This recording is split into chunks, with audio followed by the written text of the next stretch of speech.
Hello, నేను miss చేసాం. Operation Sindoor విన్నాం కదా. భారతదేశం పాకిస్తాన్ మీద చేసినటువంటి యుద్ధం, దాని పేరు ఆపరేషన్ సింధూర్ అని పెట్టారు. ఇప్పుడు అమెరికా మిడ్ నైట్ హ్యామర్ అనేటువంటి పేరుతోటి ఇరాన్ మీద యుద్ధానికి దిగింది. 3 అణుస్థావరాల్ని ధ్వంసం చేసింది. ఈలోపుగానే ఇరాన్ దాదాపు 400 కిలోల యురేనియంని దాటించేసింది అని చెప్తున్నారు.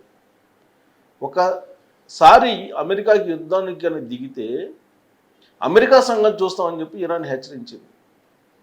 కానీ అమెరికా ఒక ప్రత్యేకమైనటువంటి యుద్ధ విమానాలతోటి ఆపరేషన్ మిడ్ నైట్ హ్యామర్ అనేటువంటి పేరుతోటి మొత్తం ధ్వంసం చేసేసింది ఇరాన్ని. ఇప్పుడు ఇరాన్లో ఉండేటువంటి అణుస్థావరాలన్నింటినీ కూడా మొత్తం నేలమట్టం చేస్తుంది. అలాగే మనం ఇప్పుడు మిడ్ నైట్ హ్యామర్ అని పెట్టుకున్నారు కదా అమెరికా. పాకిస్తాన్ కూడా భారతదేశం మీద యుద్ధం చేయడానికి ఒక పేరు పెట్టుకుంది. ఏంది? బొనయాన్ ఆల్ మార్సెస్. బొనయాన్ ఆల్ మార్సెస్ అంటే ఇస్లాం కోసం ప్రతి ఒక్కరు పోరాడాలని నిదానం. అంటే అప్పుడు పాకిస్తాన్కి సంబంధించిన ఆర్మీలో ఉండేటువంటి కీలకమైనటువంటి వాళ్ళే సెలవుల మీద వెళ్ళిపోతున్నటువంటి పరిస్థితుల్లో ఇస్లాంకి సంబంధించినటువంటి బోధనలను వినిపిస్తూ ఆర్మీని ఉత్సాహపరిచేలాగా ఆ పేరు పెట్టారు పాకిస్తాన్. భారతదేశం ఏం చేసింది? ఆపరేషన్ సింధూర్ అని ఎందుకు పేరు పెట్టింది? పెహల్గాం దాడిలో మహిళల పట్ల, హిందువుల పట్ల పాకిస్తాన్ ప్రేరేపిత ఉగ్రవాదులు వ్యవహరించినటువంటి తీరు, దానికి నిరసనగా ఆపరేషన్ సింధూర్ అని పెట్టారు.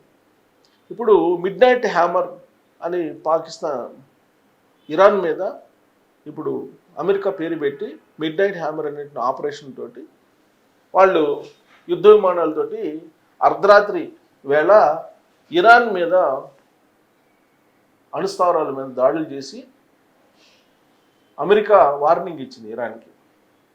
ఇజ్రాయెల్ దానికి థ్యాంక్స్ కూడా చెప్పింది అమెరికాకి. కానీ ఇప్పుడు ఇరాన్ ఇజ్రాయెల్ పరిస్థితి ఏంటి?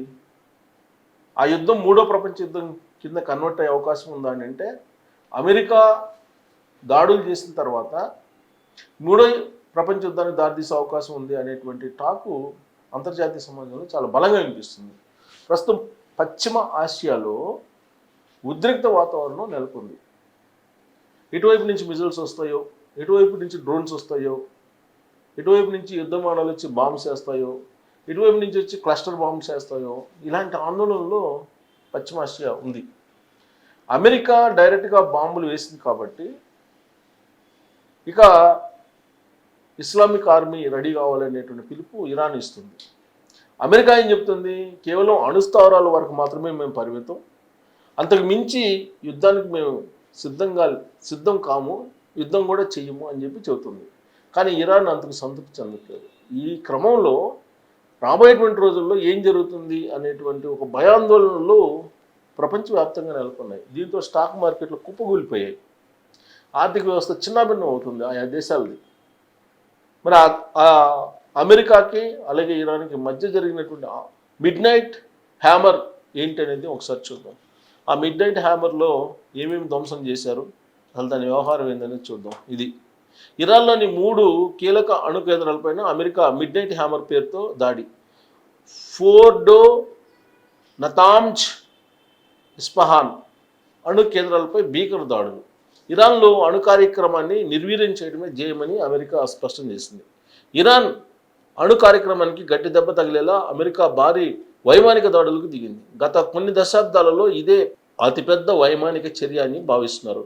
ఇరాన్లోని ఫోర్డో, నతాంజ్, ఇస్ఫహాన్లలో ఉన్న కీలక అణు కేంద్రాలను లక్ష్యంగా చేసుకుని ఈ దాడులు జరిపినట్లు అమెరికా రక్షణ కార్యదర్శి పీట్ హెగ్సెత్ ధృవీకరించారు. అమెరికా అధ్యక్షుడు డొనాల్డ్ ట్రంప్ ప్రత్యక్ష ఆదేశాలతో ఆపరేషన్ మిడ్ నైట్ హ్యామర్ పేరుతో చేపట్టిన ఈ చర్య అద్భుతమైనటువంటి సంపూర్ణ విజయం సాధించిందని ఆయన ఆదివారం ఒక విలేకరుల సమావేశంలో ప్రకటించారు. అధ్యక్షుడు ట్రంప్ రూపొందించిన ఈ ఆపరేషన్ సాహసోపేతమైనది, అద్భుతమైనది, అమెరికా నిరోధక శక్తి తిరిగి వచ్చిందని ఇది ప్రపంచానికి చాటింది. ఈ అధ్యక్షుడు మాట్లాడితే ప్రపంచం వినాలి అని హెగ్సెత్ స్పష్టం చేశారు. అమెరికా రక్షణ కార్యదర్శి పీట్ హెగ్సెత్తో పాటు joint chiefs of staff chairman air force general Dan Caine కూడా వివరాలు వెల్లడించారు. ఫోర్డో, నతాంజ్, ఇస్ఫహాన్ నగరాల్లో ఇరాన్ అణు కేంద్రాలు ఈ దాడుల్లో తీవ్రంగా దెబ్బతిన్నాయని, విధ్వంసం అంచనా ఉన్నాయని, ప్రాథమిక నష్ట అంచనా నివేదికలు చెబుతున్నాయని వారు తెలిపారు. తుది అంచనా ఇంకా కొనసాగుతుందని వారు పేర్కొన్నారు. మేము ఇరాన్ అణు కార్యక్రమాన్ని ధ్వంసం చేశాం అని హెగ్సెత్ అన్నారు. ఈ ఆపరేషన్ ఇరాన్ సైనికులు లేదా ప్రజలను లక్ష్యంగా చేసుకోలేదు అని స్పష్టం చేశారు. ఈ మిషన్ ఇరాన్లో ప్రభుత్వ మార్పు కోసం కాదు, ఇరాన్ ప్రభుత్వాన్ని కూల్చడం మా లక్ష్యం కాదు. ఇరాన్ అణు కార్యక్రమం వల్ల మా జాతీయ ప్రయోజనాలకు ఎదురయ్యే ముప్పును నిర్వీర్యం చేయడానికే అధ్యక్షుడు ఈ ఖచ్చితమైన ఆపరేషన్ను అనుమతించారు అని హెగ్సెత్ వివరించారు. దాడి అనంతరం శాంతి చర్చల కోసం ఇరాన్కు బహిరంగంగా అంతర్గతంగా సందేశాలు పంపుతున్నామని కూడా ఆయన తెలిపారు. శాంతి కోసం ఇరాన్ తన అణు కార్యక్రమాన్ని నిలిపివేయాలని అధ్యక్షుడు పలుమార్లు ట్రంప్ కోరినప్పటికీ ఇరాన్ పట్టించుకోలేదని హెగ్సెత్ గుర్తు చేశారు. భూగర్భ అణు కేంద్రాలపై భారీ బాంబులు క్షిపణులు. ఈ ఆపరేషన్లో భాగంగా 7 B-2 స్పిరిట్ బాంబర్లు మొత్తం 30,000 పౌండ్ల బరువున్న GBU-57 భారీ విధ్వంస బాంబులను జారవిడిచాయి. ఇవి భూగర్భంలో లోతుగా నిర్మించిన ఫోర్డో, నతాంజ్ అణు కేంద్రాలపై పడినట్లు సమాచారం.